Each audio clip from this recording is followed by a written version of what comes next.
c'est votre gars, le Chairman. Bienvenue sur cette émission We Hustle, qui est une émission qui rassemble. Au fil des émissions, nous recevons différentes personnalités qui vont nous parler de leurs échecs, mais surtout de leurs réussites. Alors Hugo, take a seat, non? Y'all niggas know that God is the greatest. Alors PDG, let's get. We hustle, baby.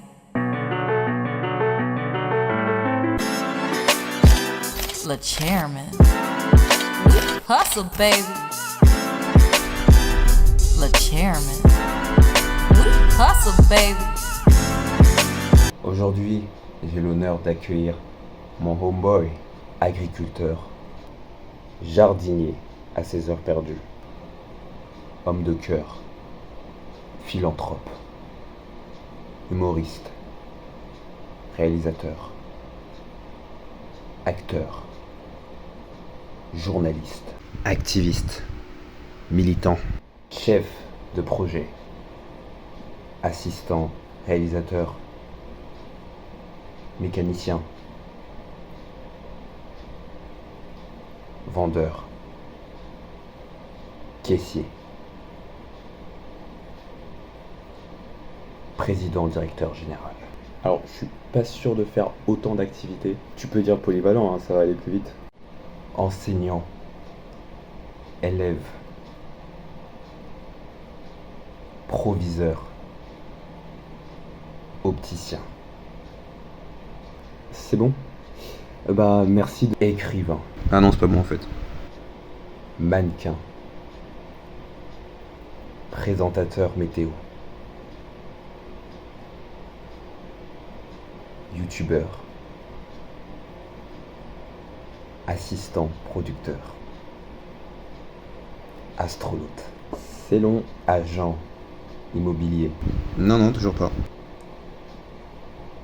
pilote de Formule 1. Je suis pas sûr du projet là, les gars. J'ai prénommé Lucas. L'introduction était très longue. Mais voilà, merci de m'avoir. Alors comment tu vas mon homeboy? Eh ben, ça va très très bien. Ça va très très bien. Et toi? Ça va très bien, écoute. Est-ce que tu peux te présenter pour les rares personnes qui ne te connaissent pas mon homeboy? Ah, t'as changé de lunettes? Et de casquette aussi? T'as toujours eu ce sens de l'observation mon homeboy. Bah alors, je m'appelle Lucas, j'ai 19 ans et voilà, je fais des vidéos sur YouTube depuis pas mal d'années maintenant, mais j'ai repris depuis l'année dernière. Je vais rebondir sur ce que tu m'as dit. Donc tu m'as dit que tu étais sur YouTube depuis assez longtemps, depuis 2015, voilà, si je vois l'historique de ta chaîne YouTube. Et tu as dit que tu as vraiment repris YouTube l'année dernière, c'est-à-dire 2024. Est-ce que t'as pas un peu supprimé tes anciennes vidéos parce qu'elles étaient gênantes? Non mais il faut le dire, je pose la question. Bah alors, gênante, c'est un grand mot. Après, je vois ce que tu veux dire. Oui, c'est des vidéos qui n'étaient pas très travaillées, c'était des vidéos où j'étais assez agité parce que j'étais quand même très jeune. Donc, ouais, non, mais j'ai voulu tout supprimer du passé pour voilà, revenir sur de nouvelles bases. Alors on va te parler un peu de ton enfance. J'ai vu que tu étais né en Italie, c'est bien ça? Oui, effectivement, je suis né en Italie et voilà, je suis né en Italie, puis je suis arrivé en France très jeune, à l'âge de 1 an, et voilà. Ça veut dire que tu parles italien? Alors non, je parle pas italien parce que voilà, j'ai quitté l'Italie très jeune, voilà, donc j'avais pas l'occasion de vraiment m'intégrer à la société italienne et apprendre sa langue, avec sa culture, etc. Donc j'ai très vite quitté l'Italie, je suis arrivé en France voilà, à 1 an, donc j'ai pas eu l'occasion d'apprendre l'italien.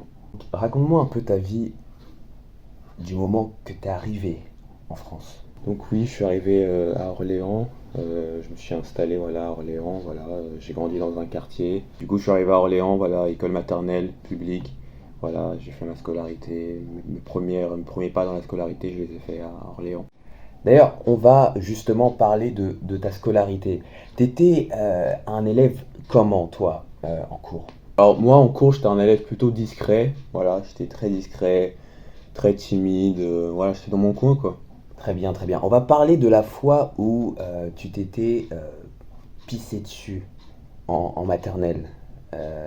Voilà, est-ce que tu peux nous en dire plus? Alors oui, c'était en maternelle, c'était en maternelle, c'était lors d'une sortie scolaire, voilà, donc je pouvais pas aller aux toilettes, j'avais pas le droit d'aller aux toilettes, donc je devais attendre la fin de la sortie scolaire d'aller aux toilettes et je pouvais pas me retenir, donc après, voilà, après c'est un sujet qui me gêne un peu, j'ai pas trop envie d'en parler, enfin c'est des moments assez difficiles dans ma scolarité. Il n'y a pas de souci, mon homeboy, tu me dis s'il y a des sujets qui te dérangent, j'en parlerai pas, d'accord?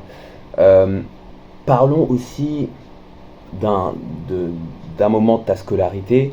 Tu as failli redoubler ta CE1. Euh, Pourquoi? Oui, là c'est un autre sujet aussi qui me dérange aussi un peu. Oui, juste, ouais, effectivement, j'étais dans une école, ils ont voulu me faire redoubler ma CE1 parce qu'ils estimaient que bah, j'avais pas réussi mon année. Mais au final, voilà, mes parents on a forcé le passage, voilà, et au final, bah, j'ai été pris en CE2 dans une autre école. Très bien, mon homeboy. Aussi, quand tu étais plus jeune, tu avais aussi des soucis de constipation. Je vois que ça te dérange un peu. Oui, enfin, ouais, c'est des moments durs de ma vie, quoi. C'est le cas de le dire, mon homeboy.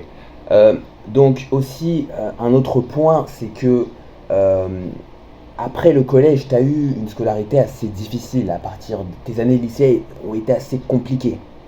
Oui, effectivement, voilà, j'ai eu quelques soucis dans ma scolarité après le collège, voilà. Parce que voilà, j'ai eu beaucoup de réorientation, beaucoup de démissions, des années blanches, tout ça, donc ça a fait que j'ai eu 2 années de retard.